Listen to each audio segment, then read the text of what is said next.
What's going on, everyone? Welcome back to my channel. I probably every year everybody always reviews their year and looks like, oh, what do I need to leave behind?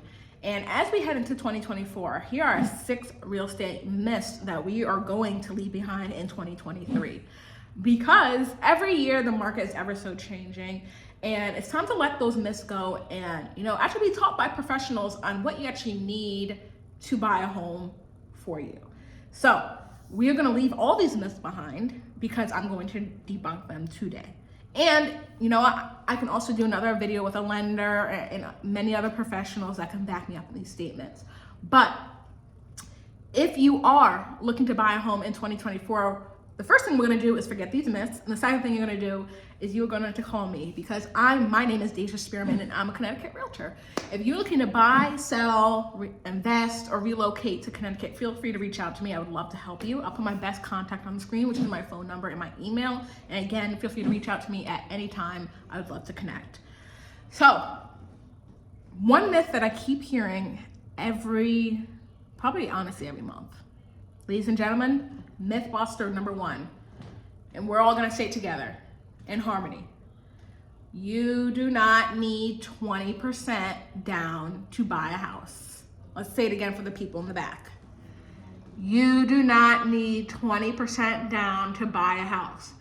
Now, if you wanna put 20% down and maybe not have to pay PMI, which is private mortgage insurance, that definitely does help you. But if you're in a position where financially it makes sense for you to buy a house, but you don't have 20% down, you have enough to put down, because with FHA, which is a first-time home buyer's loan, you can put down the minimum 3.5% down.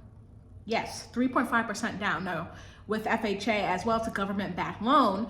Now, if you don't want to put like 3.5% down, you can still put more than that if you want to, but the bare minimum is 3.5% down. With conventional, there's also a conventional loan where you can put 3% down, conventional 3%, 5%, 10%, 20%, however you want. But I'm letting everybody know there are programs out there that you do not even have to put down any money. And if you've seen my video, I put out 2 videos about the Time to Own program. I'll put my most recent one with my lender, 𝐂𝐍𝐍𝐄𝐓. I'll put the little card key in the corner. You can click on it. With Time to Own, know how much money you put down? 0, because the state of Connecticut will do so for you. I'll touch on it briefly, but Connecticut will give you in between $25,000 and $50,000 in down payment assistance and closing costs for you to buy a home. And the program is still going on. It's probably not going to go away for another year or 2. So if financially, let's say your rent is around $3,000, but with Time to Own with a higher down payment, you still have the same amount, that might be good for you. And so again, rewind a little bit and click on the key card to watch the video, but Time to Own, you put nothing down. You literally put the deposit down to secure the house and you get it back at closing. Connecticut will pay for your down payment and closing costs. That's 1. Again, FHA, 3.5% down. That's not 20. And if you ever want to put down 20% and already have 20% down with the equity and no private mortgage insurance, you are definitely more than fine to, but you do not need 20% in your bank account today to buy a home. You don't. So that's number 1, and we're going to forget that. We're going to take that one and we're going to throw it, because you just don't need 20%. There's so many programs out there where honestly you can put down nothing. You can put down 3.5%. There's even a conventional program where you put down 2 and the lender puts down 1. There's so many programs out there, everybody, but please, let's forget. Let's please not hold on to 20%. If you don't have it, maybe you have 10%, that's still more than enough. So that's myth number 1 that we are forgetting in 2024. You do not need 20% down. Myth number 2 is credit score. You need a perfect credit score to buy a home, which again is not true at all. The minimum credit score you need for FHA 3.5% down is 580.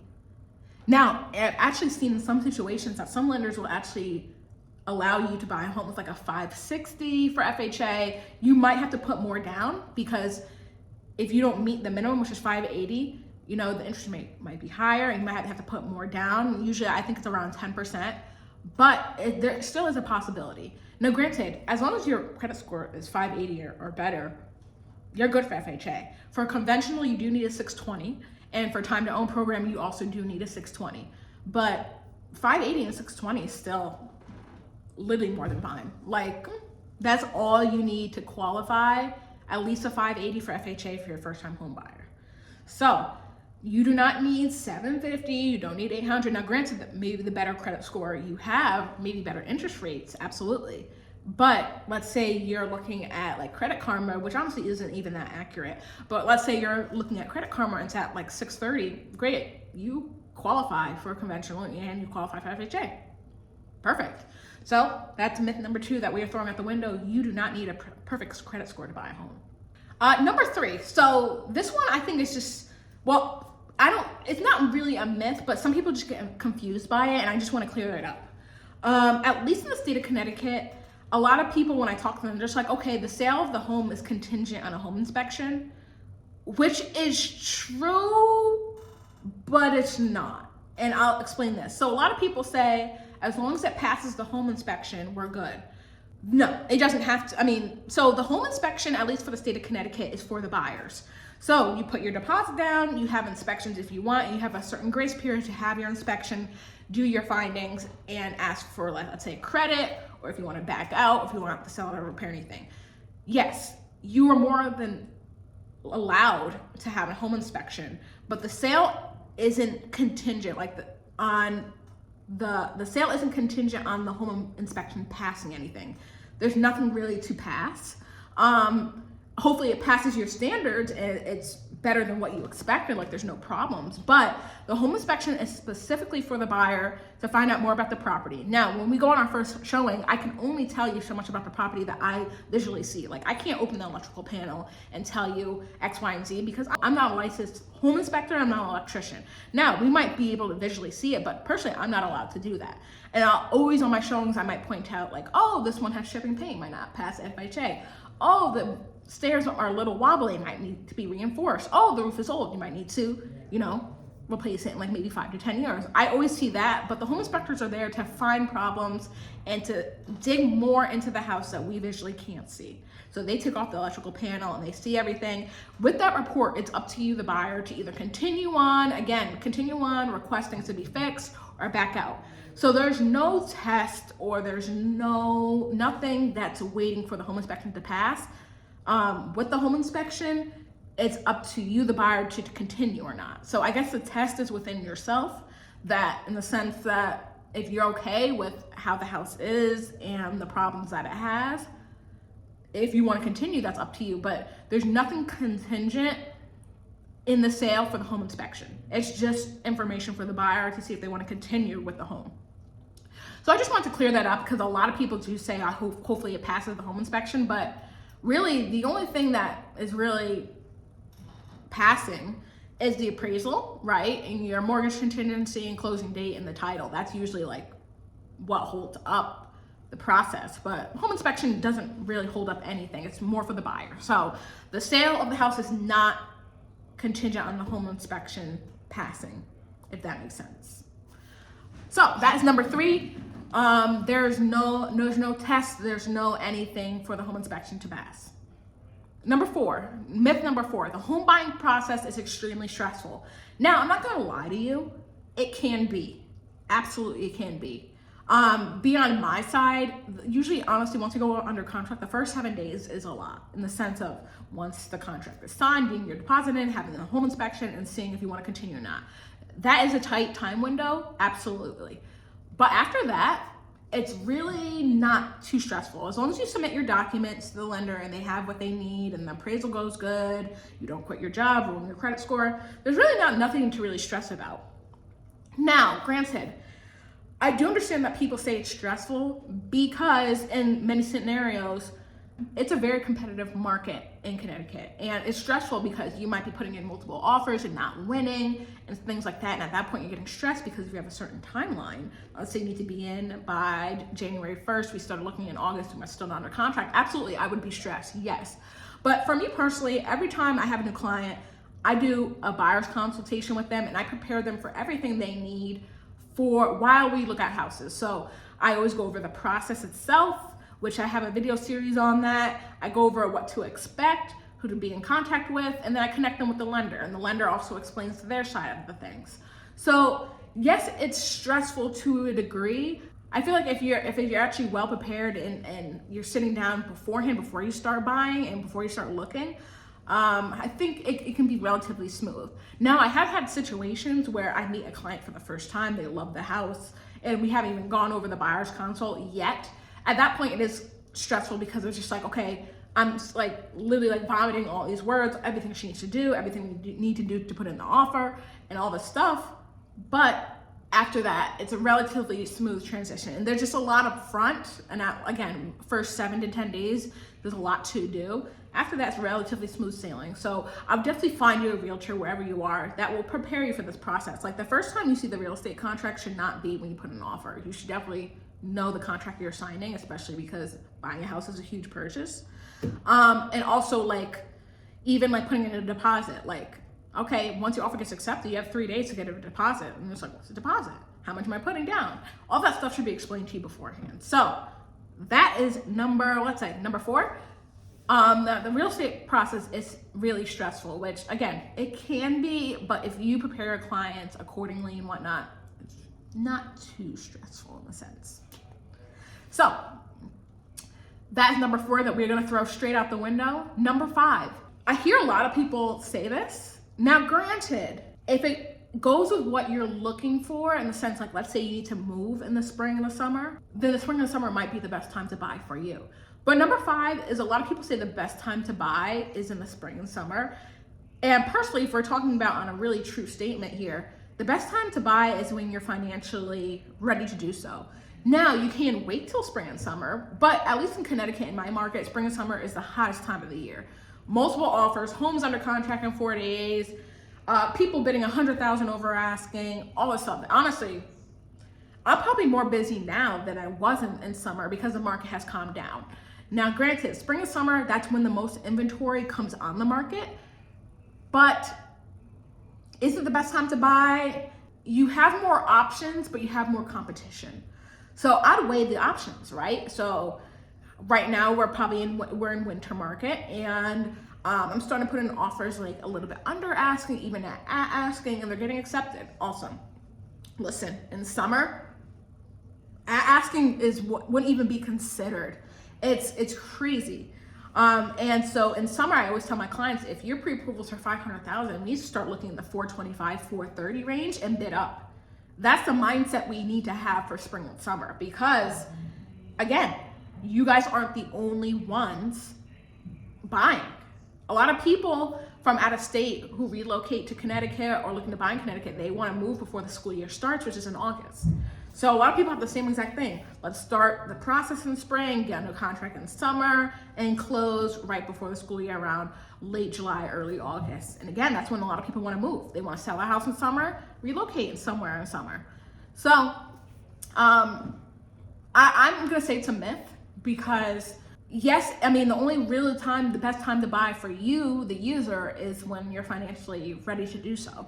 But other than that, I would say, honestly, spring and summer is the most competitive and the most inventory, but you have to weigh the options. Do you want maybe a little bit less inventory in the winter, but not as much competition? Or do you want more competition, more inventory, but you might have to pay more? Now, when I say pay more, that actually goes to myth number 6, and that is myth number 5, that it's the best time to buy in the summer and spring, because it's up to you. Number 6, which is what I've been hearing a lot from different people. Number 6 is that I don't want to overpay for a house. Now, it's not really a myth, but it's more of a statement that I've been hearing, and I want to address it, right? So when I was explaining in my last point that in summer market, you have to start looking about $50,000 below your max budget to bid up, that is true.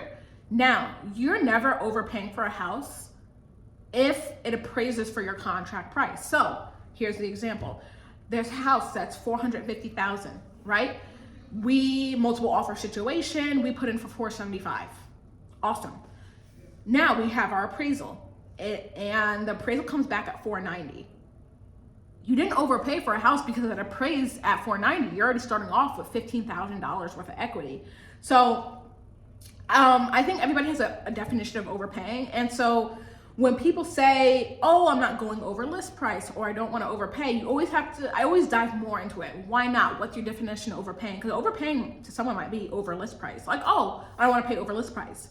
Now, granted, list price is what the listing agent and the seller came to agree with when they ran comps. Like, list price is what the seller put out there. Like, do we even know if list price is even the good price? Sometimes list price won't, sometimes houses won't even appraise for list price. So how do you know if you're getting a good deal?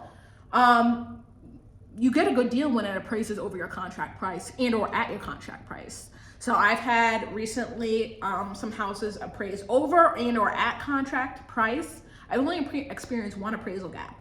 And at that time, the seller agreed to lower the contract price to the appraised value because our contract price was over that. At that point, you are overpaying for a house, because if you put in an offer for $450, it appraises for $425, that's $25,000 that you offered. That's not what the house is worth. So I kind of want to clear that up in the sense of you overpaying for a house, you're only overpaying if it doesn't appraise. That's really it. And some people, a strategy that people do in Connecticut is that they find good comps, and then they list 2% lower to get, like, let's say 3 or 5% higher. So at that point, yes. But I think what I do for my clients, whenever we put in an offer, I always look at comps. So if we're going over or we're even going under list price, I always want to make sure that our contract price is going to appraise, whether it's going to be close, whether it's going to be far. And I always tell my clients as well, listen, here are the comps that I'm seeing that support not only our offer price, but the sale price. It's up to them on whether they want to go a little bit over to be more competitive and possibly pay an appraisal gap, want to go a little bit under because they don't want to, or just at whatever price they want to go at. But I just want to clear up, the only time you're overpaying for a house is if it does not appraise for the contract house. You can go, honestly, $10,000, $15,000 over the list price, and it can still appraise. Story number one, I went $40,000 over list price and it appraised. So again, it's more so you just have to do a little bit of homework, which is usually what I do for my clients. I always look at comps and prepare them for it. But again, overpaying, just because you're going over list price does not mean you're overpaying for a house. So I would say that's myth number 6 and something to get out the way, especially as we get back into spring and summer market next year. Interest rates are planning on dropping. The competition is going to be back. So in some scenarios, you might have to go over list price.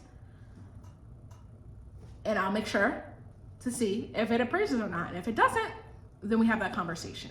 But those are the 6 myths that I want to discuss that we are going to throw away in 2023. Because again, every market is ever changing. More people want to buy homes. More people are selling homes. And there's always going to be competition because we are in a nationwide shortage. So I always want to prepare my clients and let them know. And I also have a team of people, lawyer, lender, insurance guy, who are also on the same page about this process and everything I put out there. So again, if you are interested in buying, selling, investing, relocating, please feel free to reach out to me. I would love to help you. If you enjoyed this video, make sure you hit the like button and make sure you subscribe so you're notified when I post my next video. I thank you guys for watching always, and I hope you have a great rest of your day. Thank you.